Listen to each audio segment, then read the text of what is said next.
So you're probably wondering, isn't it a little late to start a vegetable garden? I mean, we're in fall, right? Well, actually, it's one of the best times of the year to start your vegetable garden. And today on Wild Florida, we're going to talk about 5 crops that you should have in your vegetable garden.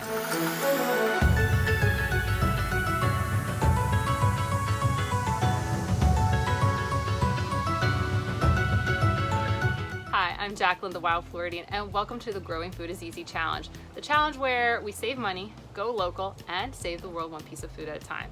If this is your first time joining us and you want to start from the beginning so you don't miss any of the tips and tricks, go ahead and check out this right here, or you can wait till the end and a card will appear on one of these 4 corners. Okay, let's get into it. Let's talk about 5 crops that you can grow in the fall. Our first crop's gotta be sweet corn. Sweet corn, well, we're the #1 producers of sweet corn that's fresh for the nation. I know, who knew that? I didn't. And guess what? August and September is a great time of year to start them. If you start them in August and September, it'll make them ready about sometime in between Halloween and Thanksgiving, which is awesome, right? Because I just honestly think of fall and I love having some fresh corn during that time, so cool. Now, is this gonna be a huge money saver? No, not really, not a ton. I mean, corn's pretty cheap at the store, but because the input cost of actually buying seeds from whether you go to a place like Home Depot or you buy them from like specialty brands online, really the cost is pretty cheap, and so you can get a pretty decent return on investment. Now remember, when you're growing corn, we might be thinking like just rows, like a single row, but you need to of course grow these in blocks. So whether you do them 4x4 or 4x8 or 4x16 or 8x8, you need to have them in that pattern. And because of the rainy season and they usually pollinate themselves through wind, it may not be windy enough to actually create self-pollination. So what you're going to want to do is brush and brush to get them pollinated so that you can get your yummy sweet corn.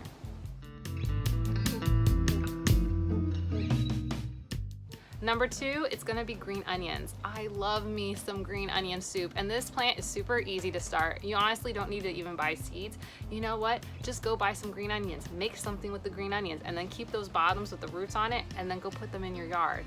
I love growing this one. It is such a good return on investment. So if you spend $10 on green onions, in 6 to 8 weeks, you're gonna have $10 worth of green onions.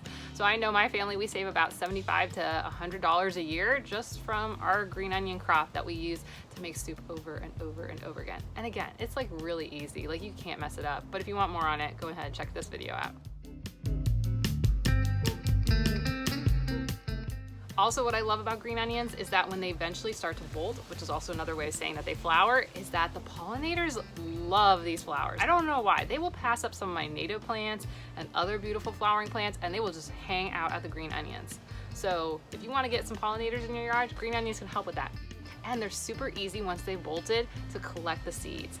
Really easy, actually. Like, it's a really great starter plant. So if you're not sure if you have a green thumb, this is a great one that it's really hard to screw it up.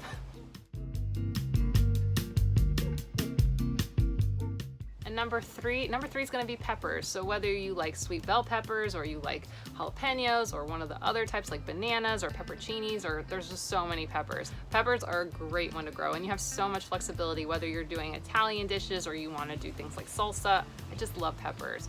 So we usually, when we have them in season in our yard, we probably save about $5 to $10 a week because we actually use peppers so often. Oh, we also make chilies. Love chili. Man, I love peppers. So it's a great plant to like get going. And also I like this one a lot too, because if you buy a pepper at the store that you like, then just pull the seeds out and grow them. And so again, your costs to actually get the plant started are really cheap again. You can notice, right? We gotta save the money. That's what we're about here. Saving money and growing food. So consider doing peppers. Love it. You wanna start them in August or September. It takes about 90 days for you to get your first crop. And number four is gonna be beans. You know, the song goes, beans, they're good for your heart. The more you eat them, the more you have a healthy digestive system, right? Right, because they're full of protein and of course fiber, which keeps everything moving on the inside. And we use a lot of beans in our diet, whether it's black beans, pinto beans, we just use a lot of beans. But those varieties aren't really the best to grow here. But some things like southern black-eyed peas, I feel like that's so traditionally southern, they grow really well here. And so this is the time of the year if you want to get some in the ground. Now the ROI, you know, your return on investment, you're not going to get a ton of beans, which I know for us is going to be a little bit of a problem because we use 1, 2 cups, 3 cups a week of beans. We use a lot of beans.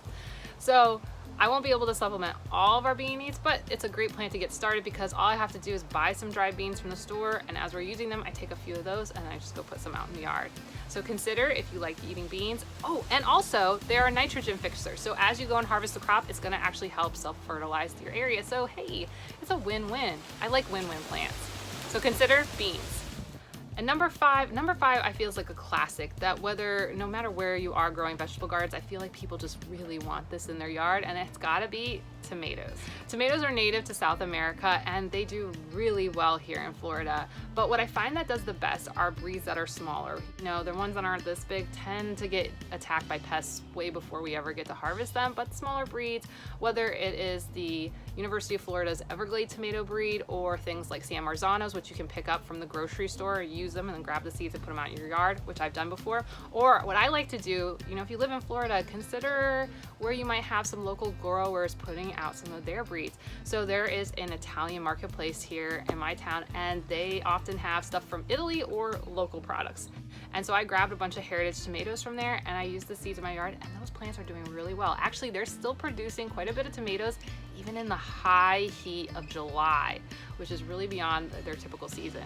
So consider getting some of these small breeds, mix it up, get some oranges, get some reds, yellows, variegated colors, have some fun. And they can also be a low cost to get started because, hey, buy tomatoes that are local and then just save the seeds, put them in your yard, and you can have a lot of great plants.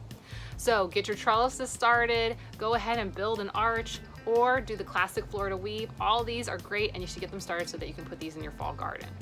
And if you want to dig deeper into how to grow tomatoes, well, that's coming up next week. So to make sure you don't miss it, go ahead and like, subscribe, and ring that bell for notification. New videos each week on Friday and sometimes a bonus on Sunday.